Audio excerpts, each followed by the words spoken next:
Simeon Wilcher is in the transfer portal. He was almost a Tar Heel out of high school. You got to make the call. This is Tyler Hansbrough, and you're listening to Locked On Tar Heels. You are Locked On Tar Heels, your daily podcast on the UNC Tar Heels. Part of the Locked On Podcast Network, your team every day. Hey there, it's Monday, April 21st, 2025. I hope you had a great Easter weekend. Welcome into the Locked On Tar Heels podcast, the only daily North Carolina show out there. I'm your host, Isaac Schade. You're joining me at the place to get your Tar Heels content every single day. It's all part of the Locked On Podcast Network. Thanks so much for making us your first listen or watch of the day. Man, it's good to be together. Special shout out to all you everydayers out there, all the members of the Locked On Tar Heels Discord, and our great insiders as well. Welcome in. This episode is brought to you by Game Time. Download the Game Time app, create an account, and use code LOCKEDONCollege for $20 off your first purchase. Coming up on the show today, first off, I want to shout out one of those insiders, our friend Emily Von Pocky, who is starting a doctoral program at UNC today. Emily, best of luck to you. We're all rooting for you to go get that PhD. A couple transfer portal quick updates. Trayson Eaglestaff, we talked about him last week. He commits to West Virginia on Sunday. Apparently, Ian Jackson is going to announce his new landing spot today, Monday. I think it's going to be St. John's, but we will wait and see. And that's an interesting thing because of what we're about to talk about today. So we're going to discuss Simeon Wilcher entering the transfer portal and if Carolina should pursue that option. We're going to talk about two future Tar Heels going off on Friday night in the Jordan Brand Classic. And then we'll wrap up with our weekend whip around where, man, a couple Carolina teams are doing very, very well right now. Let's get right into it. Carolina, we've talked about it, worked quickly in the transfer portal. They have Coach Davis. They have the GM now in Jim Tanner. They've got all these things going. By the way, the portal closes tomorrow, Tuesday. As a reminder, you can still pick a school after that. You just can't enter after that. So keep that in mind. And because of what happened last offseason, I believe that we have all been very grateful for the rapidity with which Carolina has worked. It's gone well. It's gone quickly. They've been efficient. They've landed guys in key holes in the roster, to be more specific.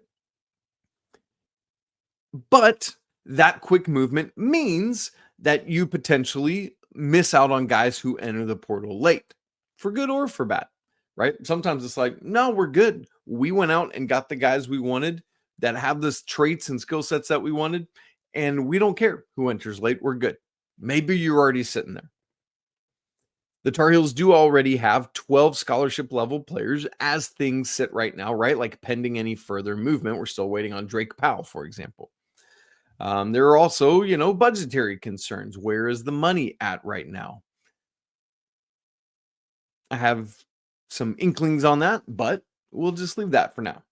And we do have a couple examples of some of these types of guys entering late that Carolina, because of their position, might not go after.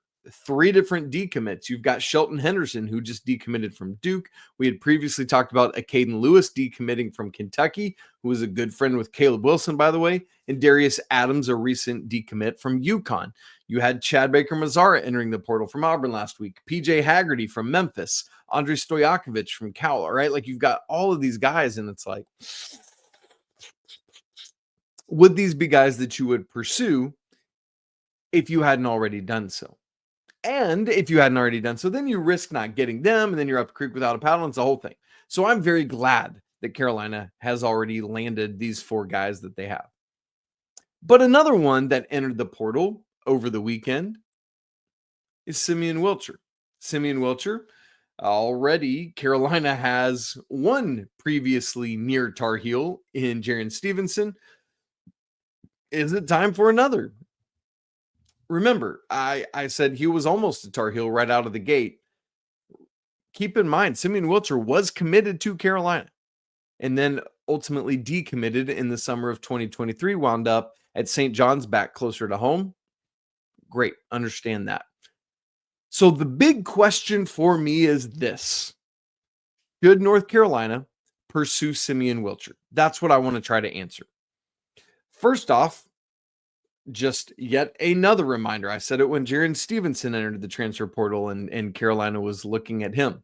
This is another major reason why you don't burn bridges ever. That's just the kind human thing to do, but particularly in this day and age of the transfer portal and NIL and all that. I do not doubt that when Simeon decommitted from Carolina 2 summers ago, you don't think he heard all that negative noise from a lot of people of like, oh, this and that and the other? Come on, man. He heard all that noise, including from Armando Bacot, who very publicly called him out. Now, Armando walked that back later, basically saying, hey, I was upset. I was emotional. I really wanted to play with Simeon, and so I was disappointed. Okay. But those things matter, right? Like not allowing your emotion to get out of hand. You have to learn how to be a professional. You got to learn how to handle business in these moments. So there's all that. This year, his sophomore year at St. John's for Simeon, he averaged 8 points a game, started 25 times, played 36 total games, averaged 25.4 minutes a game, struggled from beyond the arc, 29.7%. That's a big bugaboo. I got to say that. 73.7% at the free throw line, 1.9 rebounds, 1.4 assists, and 1.1 steals. He does have that requisite size. Remember, Simeon is 6'4". I think like around 180 on the roster last year was his listed size. So obviously there's some that leaves to be desired there in terms of assists, in terms of shooting, in terms of free throw percentage. And that's not necessarily why you go get a Simeon Wilcher. For example, he rated per Sports Reference 6th in the Big East in defensive rating last year. And Carolina projects to be a really good defensive team. Could Simeon add an even higher level to that? And who's to say that Simeon's shooting and other numbers around that wouldn't get better next year? Maybe so. He shot a much better percentage from 3 his freshman year, albeit fewer attempts per game. So that's a thing. So over the Easter weekend, there were a lot of people that reached out basically asking, hey, Isaac, are you hearing any connection between Carolina and Simeon Wilcher? To be honest, I haven't heard anything official on that. But also, to be honest, I didn't directly reach out to the Wilcher family yet. I do need to do that. It's a holiday weekend. Like they just get enough from everybody. And I know it's my job to go do that, but sometimes I'm like, I just want to let these guys have a couple days. I'm going to reach out. I just haven't yet. If you've been with our show for a long time, we had Simeon's dad, Sergio, on in the months leading up to when he was going to be a Tar Heel. In fact, we were having conversations about having Simeon on after some of the summer showcase things leading up to that for the high school guys. Just didn't get around to doing that before Simeon decommitted. And understand it, right? Like this is part of college basketball now. It just is. Not only is there portal movement, there's going to be guys decommitting, recommitting, changing, doing other stuff as guys come in. It's just part of the deal. So the issue for me as I consider, do you go after Simeon is there's 12 guys on the roster. There's a question of where the money currently is at. Of course, if Drake Powell leaves for the NBA and professional pursuits, then you've got that money earmarked. That was earmarked for him. And part of it is, even though there's no cap on salary, each school doesn't have limited amounts of what they want to or can spend and invest in players. You know, what is the wise thing? Invest having 13 scholarship level players? Like if you're Leonard Hamilton, maybe that plays that many, but that's not Coach Davis's MO. So that's tough. And so this is, in my opinion, a tight spot for Carolina. Now, let's recognize, I've been saying, I would like to have another guard. I would like a backup. I would like a Nate Britt type guy to back up Kai Evans. And again, maybe that is Seth Trimble. But I would rather have Seth focusing on other parts of his game that stand out that other teams just don't have that Seth does. I've been saying I would like to have a guard who is a proven shooter. And Simeon did that some his freshman year, but not last year. That gives me a little bit of pause. And you've got all this depth already with Kyan Evans, with Seth Trimble, with both Drake and Jonathan Powell. I know Drake is more of a wing and Jonathan can play some of that as well. But then you've got both incoming Derek Dixon and Isaiah Dennis as well. So it's like there are all these factors. Perhaps Coach Davis already likes what he's got. He's like, no, we're good. We landed the guys we want and need, and we feel like we've got our full roster. Perhaps he doesn't want to recruit over those guys because he wants to have them long-term and he's playing a longer game. Perhaps he feels, though, like Simeon would come in and complete things. That relationship certainly already is there between the two, right? But is the money there? Is the playing time there that Simeon would want? Is the desire there on both sides, from the Tar Heels side and the Wilcher side? What would I do if I were Coach Davis, if I were the rest of the recruiting staff? In my mind, you at the very least have to have conversations. You got to talk about this. You got to pursue, like, I don't want to say yes or no for the Wilcher family. I at the very least am reaching out to say, hey, Simeon, would love to have a conversation with you, see where it goes. It might lead nowhere, and it might lead to him being a Tar Heel now or down the road. That's where I'm at. You got to at least have the conversation. Ultimately, what's going to happen? I honestly don't think he would come. And I don't know that I would either. I'm making assumptions here, but I would imagine, and this is before I've talked to Simeon or anybody, to Sergio to reach out and see where they're at. But I would imagine he's looking for more minutes than what Carolina has to offer right now. And so again, ultimately, I think he will go where there's probably more obvious opportunity. I'm not saying he couldn't win that opportunity at Carolina. He very well could. But it's not as obvious as it might be at some other places.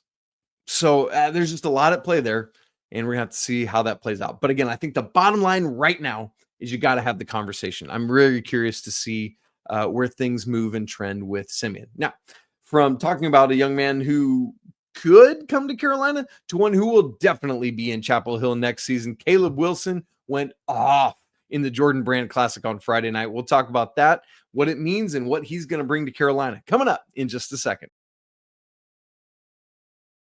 Right after I tell you about Supply House, get the supplies you need from the site made for the skilled trades. Supply House. Whether you're in plumbing, HVAC, or electrical work, Supply House is the reliable way to order products online. They have a very easy-to-use website, and it's packed with helpful resources and the latest product info to help you get the job done right. Plus, they've got a complete inventory of over 200,000 parts from over 400 top brands. And with that, you're going to find exactly what you need, delivered fast from coast to coast. Do you need help with an order? No problem. Supply House offers expert support and industry-leading service, so you're always going to talk to a real person. And for trade pros looking for an extra edge, they have a free Trademaster program that offers exclusive perks like a dedicated phone line, free shipping, and discounts on every single order.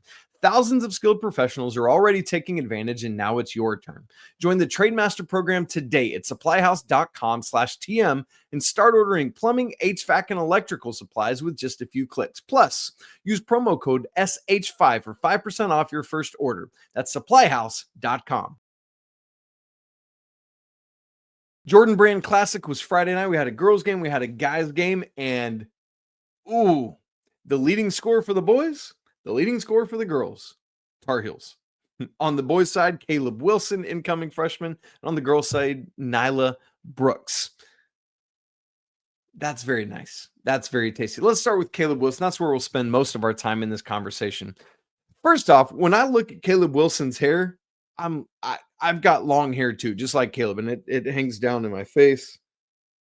And I can't do it like this.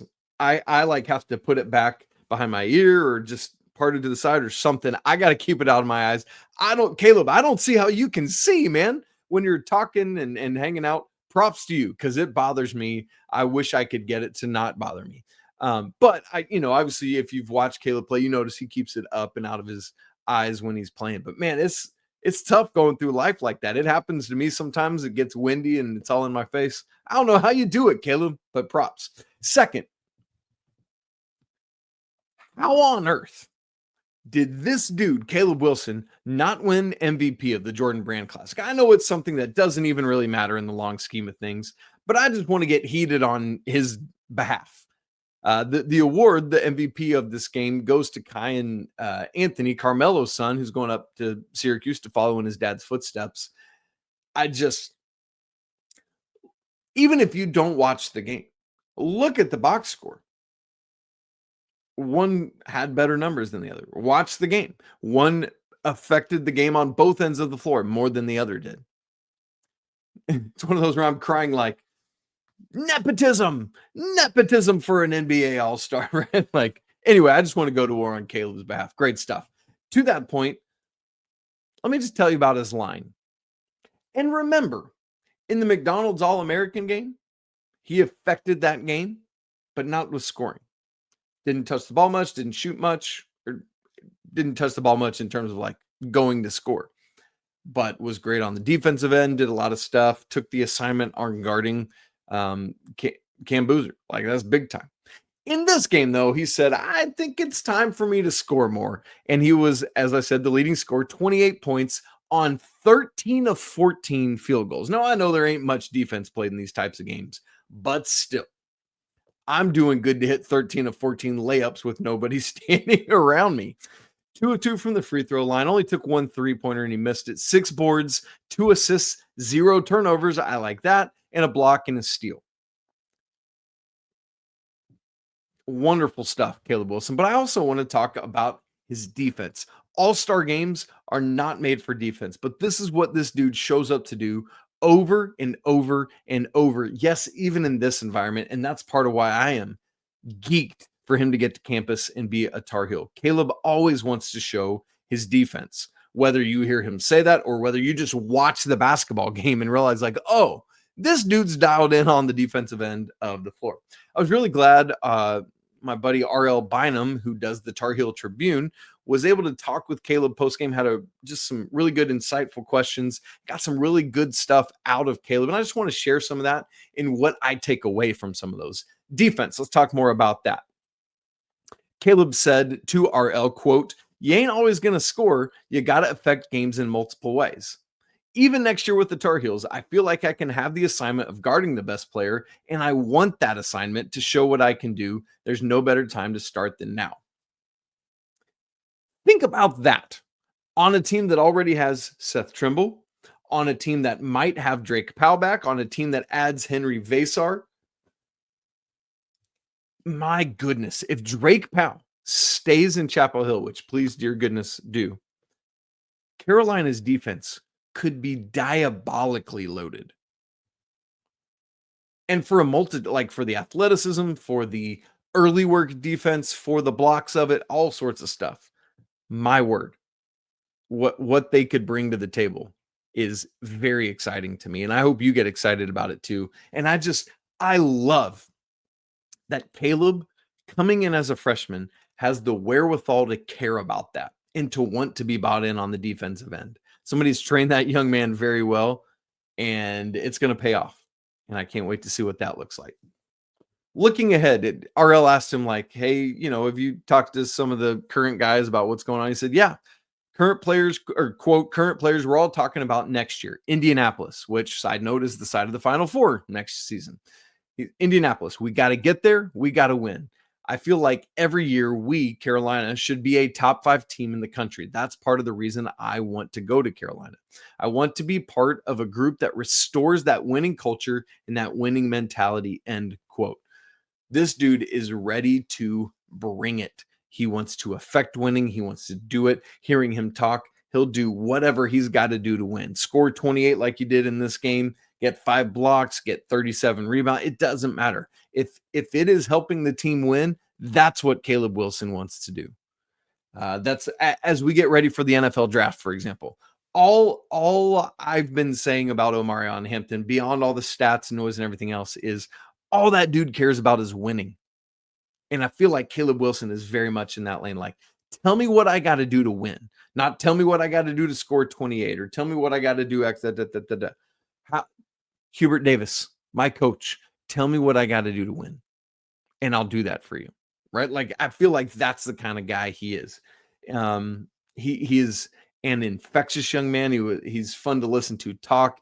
He's energetic. He gets you, like I get energized. Listen, and I'm an outgoing, energized guy. And Caleb gets me going. I'm like, yeah, Caleb Wilson, let's do these things. And so we talk about leadership and the Tar Heels needing that. If he does it the right way, because it's tough for a freshman to come in, but if he does it the right way, Caleb Wilson could bring some of that leadership that we're looking for, that there was a void of last year. RL asked him about his game. Hey, for Tar Heels fans who might not know what you're going to be bringing to Carolina, what are you bringing? He said, I bring everything. And he didn't mean that haughtily, like, hey, look at me. I'm the dude. I'm it. I'm him. He meant it like, no, legitimately.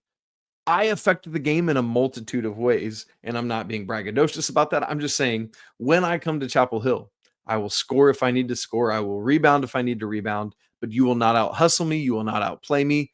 I am energy. That's what Caleb Wilson's bringing to the table.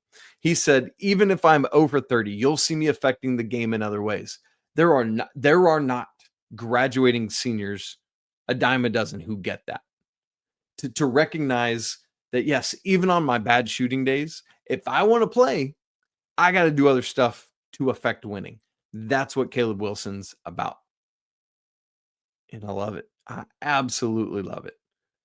So RL asked him about arriving. He said, I can't remember the exact date. I think it'll be mid-June, around June 16th or something like that. So very excited for him to get there, to start playing with the other guys. Let's get that chemistry going. Very excited for Coach Rob to be with them during camp, to see some of those pickup games and be able to report back on Caleb and what he's bringing. We didn't get to the girls' side. On the girls' side, Nyla Brooks, 28 points herself, a Jordan Brand Classic record for the women, 8 of 13 from the field, 2 of 3 from 3. And get this, an all-star game, 10 of 12 at the free throw line. Good night. Had a double-double because she added 10 rebounds, an assist, and 2 steals. I think she had 2 turnovers as well. We'll forgive her for that. But I mean, just all of this to say, both Coach Davis and Coach Banghart are getting great Tar Heels, and I cannot wait to see them both affecting winning for these teams. Well, man, I'm so excited about Caleb and Nyla, and can't wait to see them. The Diamond Heels are absolutely cooking right now. Tough start to ACC play, but they have been rolling ever since. And the women's tennis team, speaking of ACC play, back-to-back ACC tournament champs. We'll talk about that in just a second. Right after I tell you about Game Time, there is nothing like the atmosphere of an NBA playoff game. Every bucket, every defensive stop, every moment feels huge. It's electric in the arena, and with Game Time, you can be part of that without the stress of last-minute ticket hunting. Game Time makes it fast and easy to get these NBA playoff tickets, even when demand is sky high. It doesn't matter. They got a ton. Prices on the app, here's what's cool. They actually go down as it gets closer to tip-off. Their last-minute deals at Game Time can save you up to 60%. That's part of why I love it, man. 60%, up to 60% off on not just sports, but concerts, comedy, theaters, all sorts of stuff like that. I also love that, a lot of times you'll get tickets and you get to check out and it's like service fee, maintenance fee, liquor fee, I'm making up fee, whatever it is. With Game Time, you can just toggle this button so you see all-in pricing right there as you're picking your seat. No surprise fees at checkout. I love what you see is what you pay. Tonight, Pistons at Knicks, Game 2 at MSG. Can't get any better than that. 7:30 p.m. Eastern. Knicks up 1-0. The get-in-the-door price is $267. I'm sure keep looking, and as it gets closer to game time, again, you might even be able to find better tickets. Keep watching there. Take the guesswork out of buying tickets with Game Time. Download the app, create an account, and use code LOCKEDONCollege for $20 off your first purchase. Again, create an account and redeem code LOCKEDONCollege for $20 off. Terms do apply. Download Game Time today. Last minute tickets, lowest prices guaranteed. The Diamond Heels are now up to 31-9 overall this season and 13-8 in ACC play. Remember, Carolina started off the season undefeated for the first 13 games. Was it 13? Something in that range. And then they lose their first 2 ACC series. I was shocked. I got to be honest. I was like, oh, this team is dominant. But then they lose. I think the first one was to Stanford. Then I think it was to Louisville. Then they've reeled off 5 straight AC series since, including sweeping Wake Forest last weekend. This weekend, they were up in Blacksburg, Virginia against Virginia Tech, won Friday 9-6. It was just one of those games where both teams keep tacking on runs, and Virginia Tech walked in 2 runs in the 9th inning for some nice insurance. Carolina wins 9-6. Saturday was a bit of a wild game where Aiden Houck gives up 5 runs in the first. I think it was 3 different home runs, and things got a little chippy. Luke Stevenson's back there getting mad at a backflip, and then tempers flare. We've got warnings issued.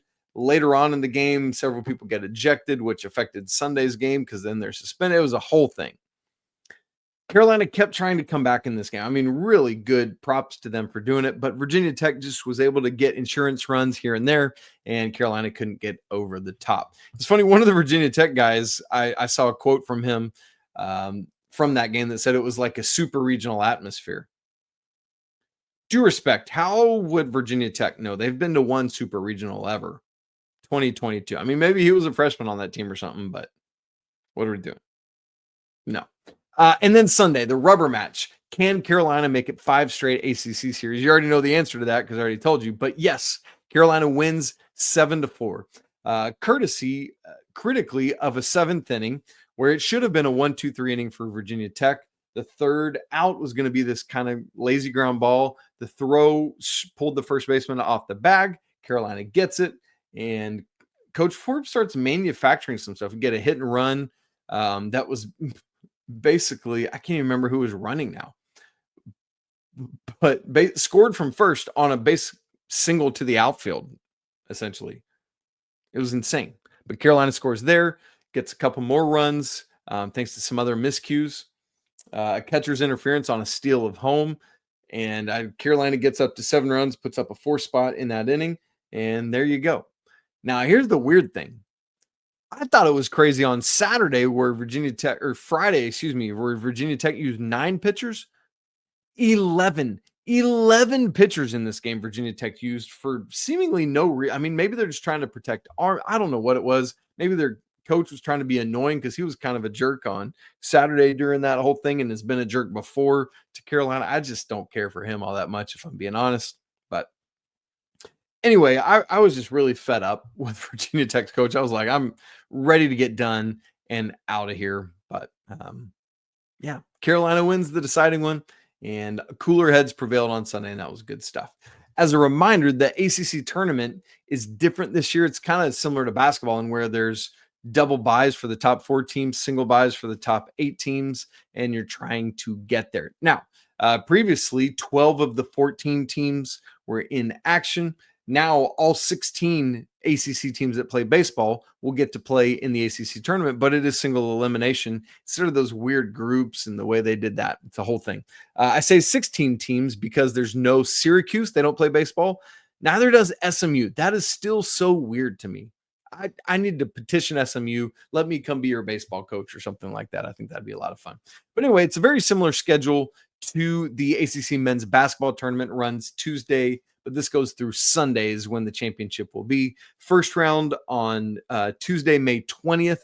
Teams 9 through 16 in action. Second round, 5 through 8 jumps in and plays the winners of those games. Quarterfinal, interestingly, is split. I don't know why they're not playing all 4 games like on Thursday or Friday or something. But Thursday, the 1 and 4 seeds get into action for the first time in quarterfinal. That's May 22nd. The next day, Friday the 23rd, is the 2 and 3 teams against the teams they'll be playing. Semifinal Saturday, championship Sunday. So if you make it all the way, you're either going to have a day off after your quarterfinals, before the semifinals, or leading into the quarterfinals to kind of reset. But honestly, if you play on Friday, that's the first time you've played. So really that's where probably, I don't know where the advantage is in that, but it's going to be there for somebody. Carolina has 3 remaining ACC series. There's a should be easy one coming up this weekend. Carolina's at Pitt. They're next to last in the conference. And then 2 doozies to wrap the regular season. They host NC State, who are just a couple percentage points ahead of Carolina right now for that 4th seed and the double bye.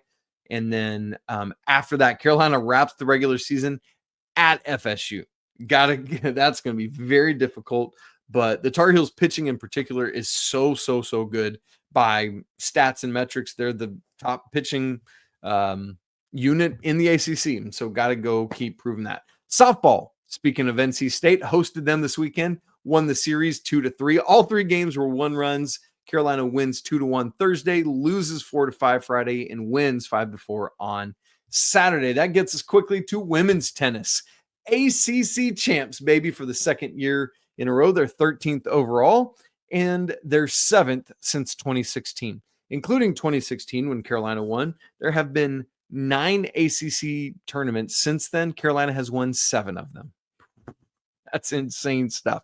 Tar Heels are 23-4 overall, 11-1 in ACC play.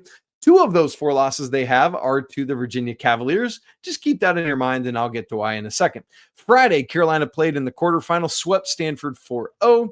Then on Saturday, Carolina played NC State in the semifinals, beat them 4-1. And then Sunday, for the championship, a rematch against Virginia, who had beaten them twice earlier this season back in January. Carolina wins the doubles point, Brantmeyer and Hamilton winning at 1 doubles over the number 1 doubles team in the nation. Great stuff there.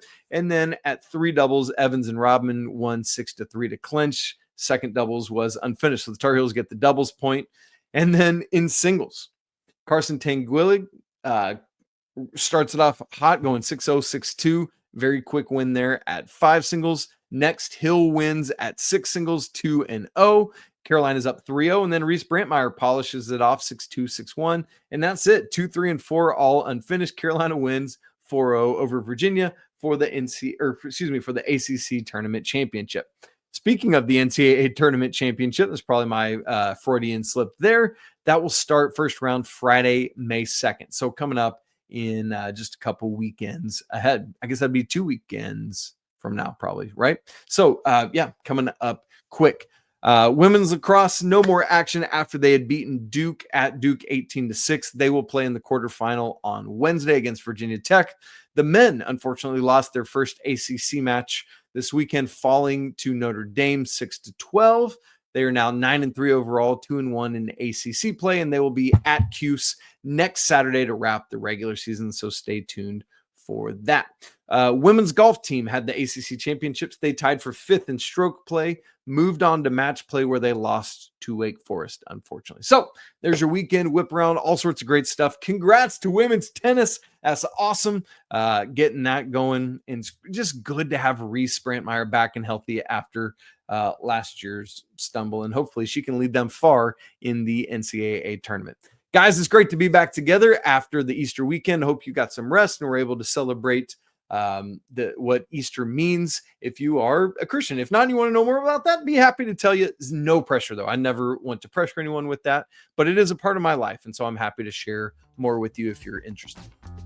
If you're not subscribed to Locked on Tar Heels on YouTube, just hit that subscribe button right now. Would love to have you as part of this community and helps you make sure you don't miss a single episode. If you're not part of the Locked on Tar Heels Discord, that link is in the show notes. Free to join a group of over 500 Tar Heels hanging out all the time. And if you want to go even deeper with this show, shrink it down from 500 to just me, where we can have one-on-one conversations, join the Locked on Tar Heels Insider Program. Lots of great perks there. You guys, it's always a great day to be a Tar Heel. We'll talk again tomorrow, but until then, peace.